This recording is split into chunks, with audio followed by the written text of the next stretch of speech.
আগে একবার তোমাদের সাথে শেয়ার করেছিলাম সিজনাল ফুডগুলো ক্রিয়াংশকে আমি কিভাবে দিই।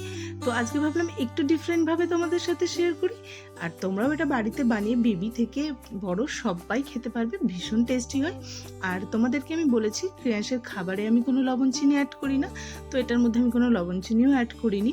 তো দেখো যে ব্যাটারটা আমি বানাই আটা আর সুজি দিয়ে, তো সেটাকে খুব পাতলা করে বানিয়ে নিয়েছি। এরপরে প্যানে একটু বাটার দিয়ে তারপরে এই বাটারটাকে ভালো করে ছড়িয়ে নিচ্ছি, খুব পাতলা করেই দিয়েছি যাতে ওর খেতে সুবিধা হয়।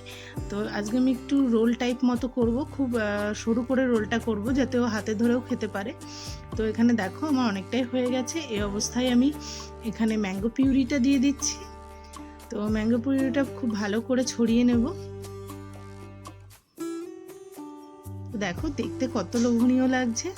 আর এরপরে কিছুটা দিয়ে দিয়েছি আমি চেরিটাও পিউরি করে নিয়েছিলাম। তো টক মিষ্টি একটা ব্যাপার থাকবে, ওর খেতেও খুব ভালো লাগবে।